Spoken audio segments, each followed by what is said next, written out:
السلام علیکم boys, 10th class, کیسے ہیں آپ لوگ؟ آج کا ہمارا جو لیکچر ہے وہ ہے سندھ طاس کا معاہدہ، انڈس واٹر ٹریٹی۔ 1947 میں برصغیر پاک و ہند کی تقسیم کے وقت دریائے ستلج پر موجود فیروز پور ہیڈ ورکس اور دریائے راوی پر مادھو پور بھارت کے پاس چلے گئے۔ یہ دونوں ہیڈ ورکس جو ہے 1947 کی تقسیم کے بعد بھارت کے پاس چلے گئے، جبکہ ان سے نکلنے والی نہریں پاکستان کے ایک وسیع رقبے کو سیراب کرتی تھیں، فیروز پور ہیڈ ورکس اور مادھو پور ہیڈ ورکس سے۔ بھارت نے ان نہروں کا پانی بند کر دیا تو دونوں ممالک کے درمیان پانی کا تنازع کھڑا ہو گیا، پانی کا جھگڑا شروع ہو گیا، کیونکہ فصلوں کو سیراب انہی نہروں کے ذریعے کیا جاتا ہے۔ اس تنازع کو حل کرنے کے لیے 1960 میں عالمی بینک کے تعاون سے پاکستان اور بھارت کے مابین سندھ طاس کا معاہدہ طے پایا۔ پاکستان عالمی بینک میں چلا گیا تھا اور کیس کر دیا تھا اس کے اوپر، انڈیا کے اوپر، کہ اس نے ہمارے دریاؤں کا پانی بند کر دیا۔ اس معاہدے کے مطابق 3 مغربی دریا، جس میں سندھ، جہلم اور چناب، یہ مغربی دریا کہلاتے ہیں، پاکستان کے حصے میں آئے، جبکہ 3 مشرقی دریا راوی، ستلج اور بیاس بھارت کے حصے میں ہے۔ ستلج دریا جو بھاولپور کے پاس ہے اور راوی لاہور میں ہے، تو یہ دریا جو ہے بھارت کے حصے میں چلے ہیں۔ عالمی بینک نے ان کا جو ہے معاملہ حل کیا اور یہ چلا گیا۔ اب سندھ طاس کا منصوبہ کیا تھا؟ یہ معاہدہ تو ہو گیا سندھ طاس کا، اب اس کا جو ہے منصوبہ کیا بنا؟ 3 مشرقی دریا بھارت کی تحویل میں جانے سے ان دریاؤں میں پانی کی دستیابی ختم ہو گئی۔ دریائے جہلم، سندھ، جہلم اور چناب، یہ تو مغربی دریا ہیں، جبکہ جو ہے ستلج ہے اور جو ہے ستلج، بیاس اور راوی جو ہے وہ بھارت کے حصے میں چلے گئے۔ تو اس کے بعد جب یہ دریا ان کے پاس چلے گئے تو آب پاشی کا بہت بڑا مسئلہ پیدا ہوا۔ 3 مشرقی دریا بھارت کی تحویل میں جانے سے ان دریاؤں میں پانی کی دستیابی ختم ہو گئی، پانی ختم ہو گیا ان میں۔ تو اس کمی کو پورا کرنے کے لیے آب پاشی کا ایک وسیع منصوبہ تشکیل دیا گیا۔ آب پاشی یعنی کہ فصلوں کو پانی لگانا، جو ہے اسے آب پاشی کہتے ہیں، جو سندھ طاس کا معاہدہ یا منصوبہ کہلاتا ہے۔ اس منصوبے کے تحت 2 بڑے ڈیم بنائے گئے اور 6 بیراج اور 7 رابطہ نہریں بنائی گئی۔ بیراج آپ نے پہلے پڑھا تھا کہ بیراج ایسے ہوتے ہیں جو دریاؤں کا پانی ہوتا ہے ایک جگہ اکٹھا ہو جاتا ہے، تو وہاں سے مختلف نہریں نکالی جاتی ہیں، اس دریا کے پانی کو تقسیم کیا جاتا ہے۔ مختلف علاقوں میں ان نہروں کے ذریعے جو ہے کاشتکاری کی جاتی ہے۔ اب 2 بڑے ڈیم بنائے گئے، 6 بیراج اور 7 رابطہ نہریں بنائی گئی، اور یہ عالمی بینک کی مدد سے بنائی گئی۔ ان رابطہ نہروں کے ذریعے مغربی دریاؤں کا پانی مشرقی دریاؤں میں ڈالا گیا تاکہ مشرقی دریاؤں کے زیر کاشت رقبے کو سیراب کیا جائے۔ اب مغربی دریا جو ہے سندھ، جہلم اور چناب، یہ مغربی دریا ہیں۔ ان دریاؤں کا پانی جو مشرقی دریا ہیں جیسا کہ ستلج ہے، راوی ہے، بیاس ہے، ان میں ڈالا جاتا ہے، پھر وہاں سے نہریں نکال کے آگے جو ہے اس رقبے کو سیراب کیا جاتا ہے، جو پہلے مشرقی دریاؤں سے جو ہے یہ رقبے کو سیراب کیا جاتا تھا 1947 کے وقت سے۔ تربیلا ڈیم دریائے سندھ پر بنایا گیا ہے، یہ بہت بڑا ڈیم ہے جو تربیلا ڈیم، یہ دریائے سندھ پر، اور منگلا ڈیم جو ہے دوسرا ڈیم جو ہے یہ دریائے جہلم پر بنایا گیا ہے، جو سندھ طاس منصوبے کا حصہ ہیں۔ تو یہ سندھ طاس کا منصوبہ ہے جس میں 2 بڑے ڈیم بنائے گئے، 6 نہریں بنائی گئی، بیراج بنائے گئے اور 7 رابطہ نہریں جو اس سے منسلک نہریں بنائی ہیں۔ اب رابطہ نہریں جو ہیں کیا ہیں؟ سندھ طاس معاہدے منصوبے کے تحت 7 رابطہ نہریں بنائی گئی ہیں۔ ان رابطہ نہروں کی اگر ہم کل لمبائی دیکھیں 590 کلومیٹر ہے، ان 7 نہروں کی کل لمبائی جو ہے 590 کلومیٹر ہے پاکستان میں۔ اب ان کے نام ہیں رسول قادر آباد، یہ ایک پہلی رابطہ نہر ہے، رسول قادر آباد۔ اب اس کے بعد قادر آباد سے آگے بلوکی ہے، اور پھر بلوکی سے سلیمان کی تیسری نہر ہوگی رابطہ، پھر تریمو سے سدنائی ہے، یہ رابطہ نہر ہے، اور سدنائی سے آگے میلسی اور بھاولپور، سدنائی، میلسی اور بھاولپور، یہ تینوں جو ہے یہ رابطہ نہر بن جاتی ہے۔ اس کے بعد تونسا اور پنجنن، یہ ایک نہر ہے، اور آخر میں ہے چشمہ جہلم، یہ ایک نہر ہے۔ تو یہ جو ہے سندھ طاس کا منصوبہ تھا۔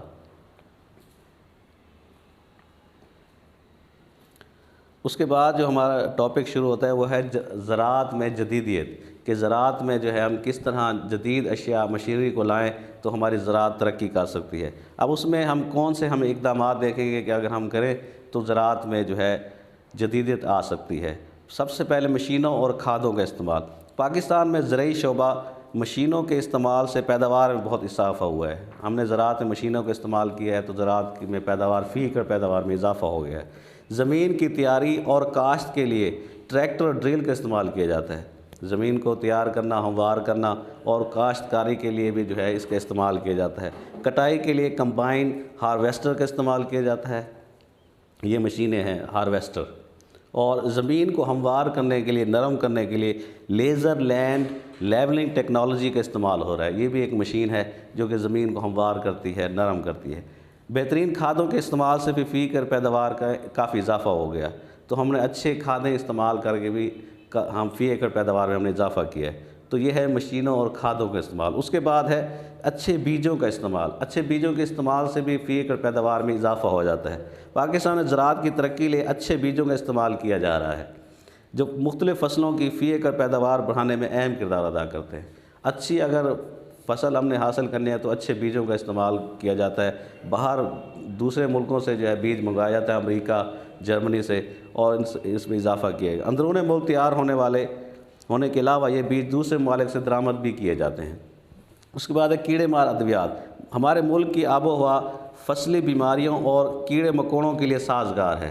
تو یہاں پہ جو فصلوں کو کیڑے مکوڑے لگ جاتے ہیں تو اس کے لیے یہ ماحول جو ہے ایسا سازگار ہے. اس سلسلے میں اندرون ملک کیڑے مار ادویات تیار کرنے کے علاوہ کئی مفید ادویات درآمد کی جاتے ہیں. درآمد کا طرح ہم یہ ادویات دوسرے ملک سے باہر سے منگواتے ہیں اور ان کا استعمال ہوتا ہے تاکہ فصلی بیماریوں اور کیڑے مکوڑوں کو ختم کیا جا سکے. فصلی بیماریاں یعنی جو فصل کی جو بیماریاں ہوتی ہیں، ہر فصل جو ہوتی ہے اس میں یہ بیماریاں آ جاتی ہیں، ان کو ختم کیا جا سکے اور پیداوار میں اضافہ. جب یہ کیڑے مکوڑے اور دوسری چیزیں ختم ہو جائیں گی تو یہ اضافہ خود بخود ہو جائے گا فی ایکڑ پیداوار میں. اس کے بعد ہے آبپاشی کے نظام میں بہتری لائی گئی ہے.